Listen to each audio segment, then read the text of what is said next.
More than 24 House Republicans say they will not back the debt limit deal, saying Speaker McCarthy made too many concessions to the White House during negotiations. One of them is Congressman Scott Perry, chair of the House Freedom Caucus, and I spoke with him earlier today.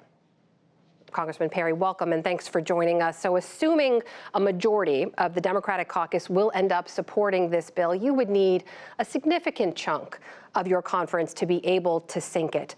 Do you have those votes? What does your math tell you? Well, we're not whipping against it right now. We're informing the members, which, look, they just found out what was in this bill, the text. They found out about the bill, that it existed. That was on Saturday night. The text came out on Sunday evening. And so, into Monday, people are reading it. Now, it's 100 pages, so it's not a big bill, but you got to read through the legislative language to see where the money's coming from and where it's going to, and it can be very confusing. For instance, in the bill, it says we're rescinding some COVID money, but you would think that that would go back to the Treasury to pay down the debt. It's not going to the Treasury. We're doing what's called banking it, which means we're just putting it in another account to spend it later. So that's not really what people signed up for. And there are other things like the 87,000 IRS agents, $80 billion. We're rescinding 1.4 billion of that.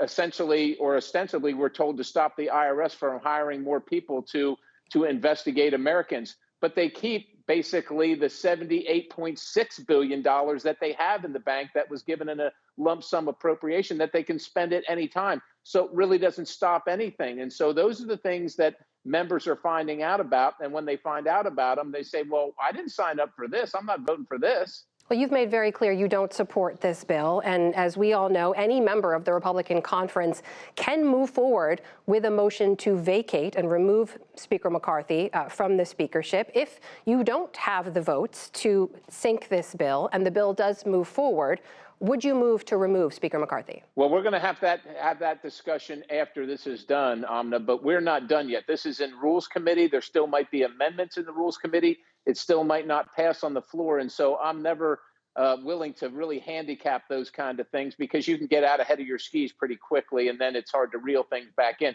So right now we're focused on this and the debt ceiling and the fact, quite honestly, that the Senate hasn't passed anything. Still, is reluctant apparently to come to work. And so the House has had to negotiate against its own position. That's not where we should be.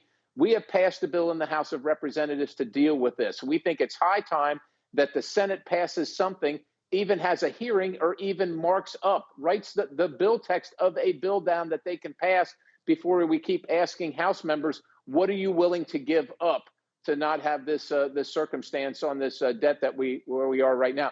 Understand, Amna, this offers unlimited spending for the next two years. So that's essentially, I don't know, $4, $5, $6 trillion. We'll probably be at $36 trillion in debt at the end of this term because there's no cap on this. There's no limit whatsoever. This is exactly what President Biden said and demanded back in January. Well, Congressman, let me ask you if I may, because I know your time is limited. The Senate Republican leader, Mitch McConnell, has said he backs the bill. He hailed Mr. McCarthy for winning concessions from the White House and called on his Senate colleagues to move forward quickly on this. But again, if you do not have votes to end this bill, I should mention to you, your colleague Chip Roy had said that as part of the deal for Mr. McCarthy to secure the speakership, he agreed there needed to be unanimous Republican consent on the Rules Committee for a bill to move forward. If that is true and he does not have unanimous consent and moves forward, would you remove him from the speakership? Like I said, we're not going to talk about ifs right now. We're going to talk about things we know for sure. The Rules Committee is happening right now. We're going to wait and see how that plays out. There might be a great amendment that comes from that. And so we're just not going to handicap things like that because it's not productive. The American people are tired of paying too high of prices for gasoline and for groceries and everything they buy. And it's all stemming from this overspending at the federal level. That's what we're focused on right now. Once we get done with that, then we can come back and talk about other things. The timeline, sir, is what it is, though. So in the end, I have to ask, are you essentially advocating for a default here? You are mere days away from that X date. No, there's not going to be any default.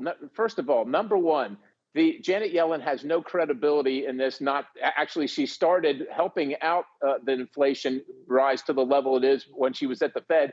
Then she didn't see inflation coming, even as they passed the $1.7 trillion omnibus. So, sir, you last say that to mean December. you don't believe the date that she's put forward. Is that right? First of all, I call that into question. Second of all, we know that June, all the quarterlies are going to come in. The federal government is going to be flush with revenues that come in. So all we have to do is get to the middle of the month, and that issue Well, is Congressman off the Perry, table. if I may, Goldman Yeah. Sachs has put forward June 8th or 9th as their X date. Do you believe their numbers?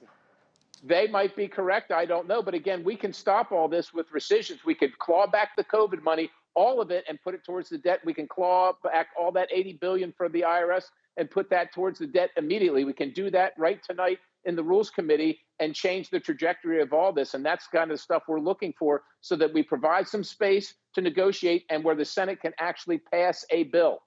Speaker McCarthy and President Biden would say the negotiating has already happened. These are the concessions. Yeah. This is where the two sides came together.